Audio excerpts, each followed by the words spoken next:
I started losing hair in 1999 when I was 20 years old.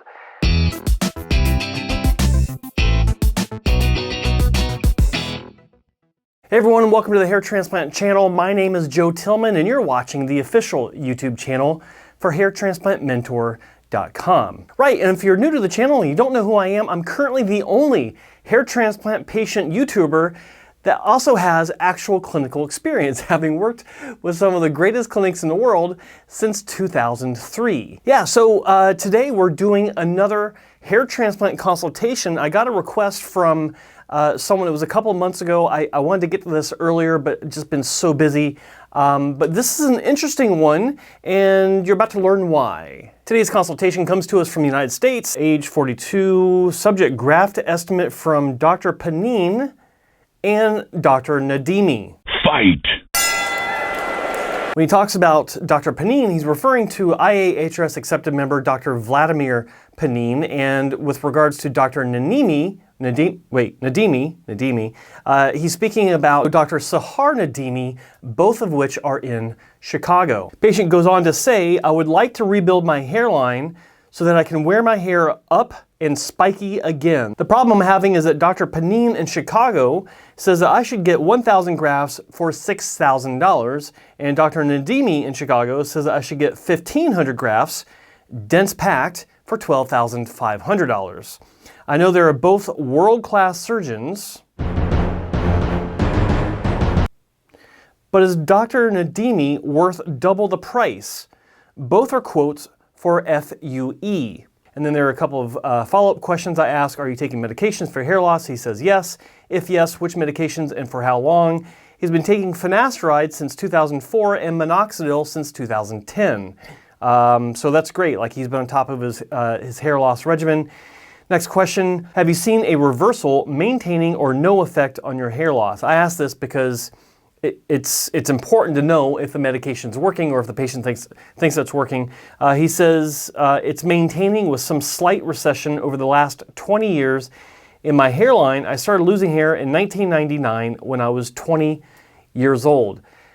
On paper, he sounds like the ideal candidate, but let's just have a look at his case. First shot, pulling the hair back, looks like one of the temples, I think it's his left temple, or sorry, his right temple, doesn't look like it's anything major. Then this looks like his left temple. It's a little bit stronger than the right temple, which is more common than most people realize. And then the straight on shot, which show like he's got some fringe hairs here sticking up with the hair pulled back behind it. I mean, it's a good looking head of hair so far. And then when we look at the overhead shot, I mean, he's basically got a full head of hair, but I understand his pain. Now, when I'm looking at cases like this, I have to take a few things into account. Number one is the medication use, and number two is the age with regards to how much hair he has now. Because most people, if they've not been taking medication, or if they're not about this age, if they're much younger, I tell them to completely forget hair transplant surgery, and I still think that's the best thing for him, but he's been dealing with this for over 20 years now, and you know, it's one of those cases where if it's something that he wants to do, then that's fine. I still think that he should forget all surgery and just move on with life. But just in case he is going to move forward with surgery, let's look at the potential. When we look at this straight on photo where he's pulling his hair back, it is, again, a really good looking head of hair, but you can see it is kind of high. I mean, you can see where the recession is. This area here has thinning and it is recessed. So if we look at the hairline that I drew on there, I don't think that dropping it very far is necessary. I think just bringing it back down to the center point where these residual hairs still exist, and then Photoshop magic, I think that that's a reasonable outcome if everything goes perfect with the surgery. High yield, you know, all the grafts are intact and are healthy, everything grows the way it should, the placement is dense enough. I think this is something that's reasonable, but my Photoshop Kung Fu is strong, and at least the shape and the overall appearance can be represented with this photo. Same with the left angle, the left temple. This is the stronger of the two sides, the two temples. This is the strongest one, and so it doesn't need to be dropped very far. So we drop the hairline width the hairline drawn in, the line that you would normally get drawn in a doctor's office, but then we add some hair to it through the magic of Photoshop, and I think that's what a good result would look like as far as the shape, the placement, and density. And then when we look at the other side, the right-hand side, like I said, it is a bit more recessed. That is natural. For most people, the right side will usually be more recessed than the left side, even if you don't have hair loss. That's a whole nother video to talk about. But in this case, redrew the new hairline just like he would have in the clinic, and then that's what I think it could look like if this is a design that you like, but this is what it could look like if all factors turn out to be positive. So that's what I think is possible for you. Your aesthetic sense may look for something else. You may like those ridiculous curved hairlines that you see from a lot of these clinics out there right now. Yikes. But you need to have a proper male angle with your hairline, and I think that this represents one potential design. So with that said, a couple things that we also need to talk about. Yeah, so we're going to break down the differences that I see, which I think will maybe allow you to ask some questions that will help to lead you to the right one for you. So let's start with Dr. Panine. So Dr. Panine, he's been in this industry, I think since the mid-1990s, maybe a little bit later than that, but he's been doing this for at least 20 years. Let's just call it an even 20. And he is an IAHRS accepted member, which means that he's been through some evaluation and accepted member, all that good stuff. But one thing I will note about Dr. Panine is that when you go to his website, you know that all of the results on his website are his results. And this is important to remember.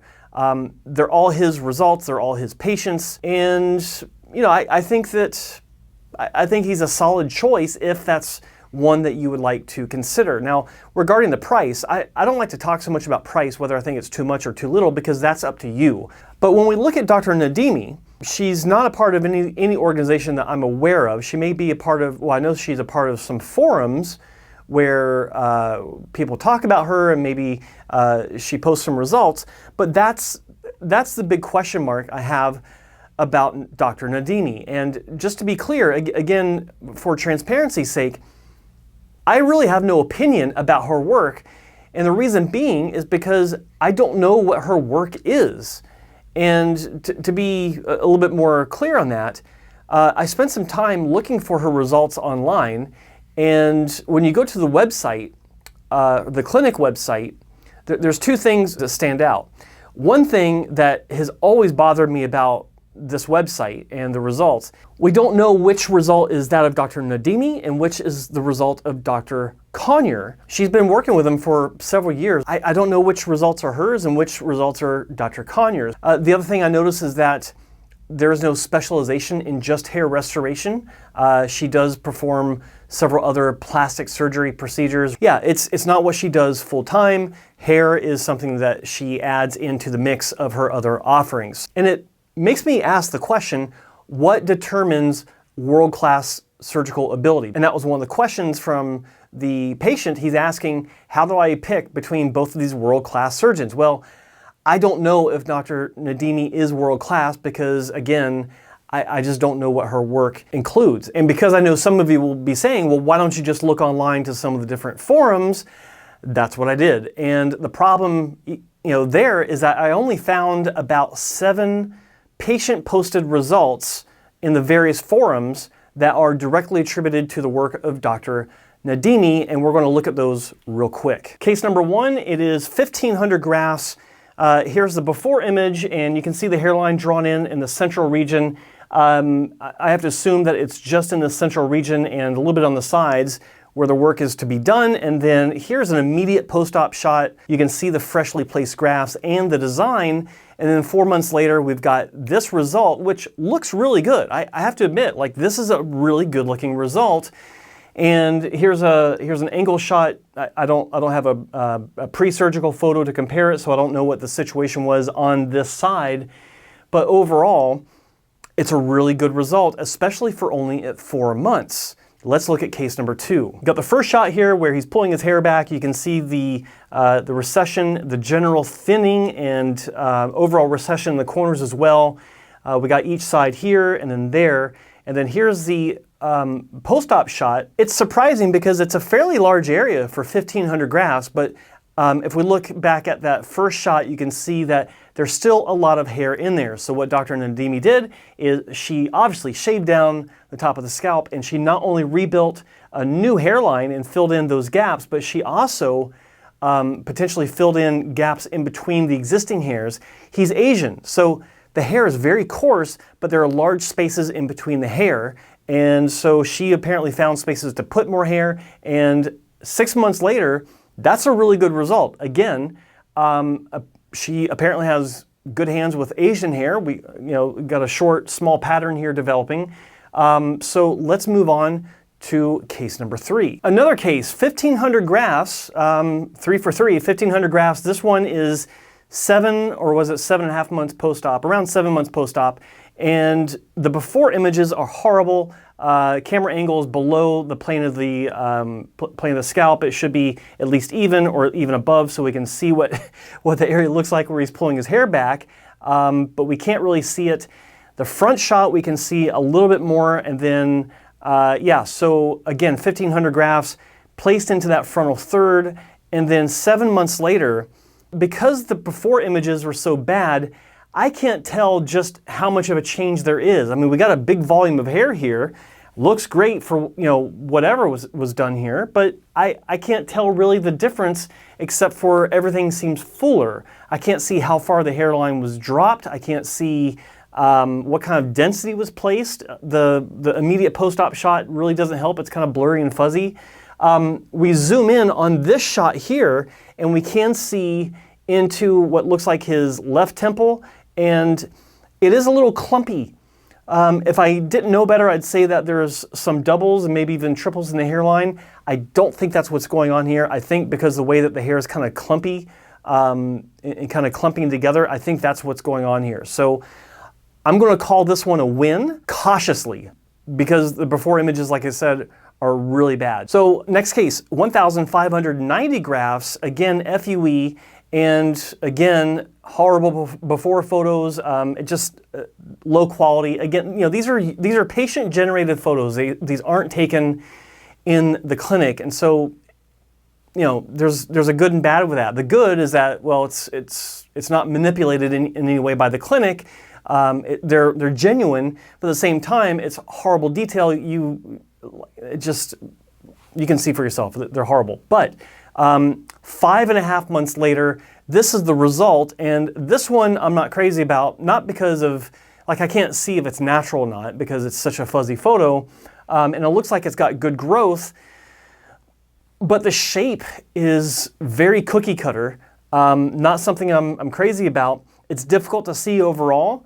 As it grows out, it could get better, but I don't know. It's okay. Based on the limited information we have, I'll call it a neutral. Next case, 1,680 grafts. We've got 2 photos to go by here. This is all he had in his presentation. Here's a before photo, clear as mud. It's pixelated as hell, such a small thumbnail, trying to blow it up for, I can't do zoom in and enhance like on CSI. Enhance, enhance, enhance, enhance. But so there's that. And then 8 months later, you'd think this looks really good.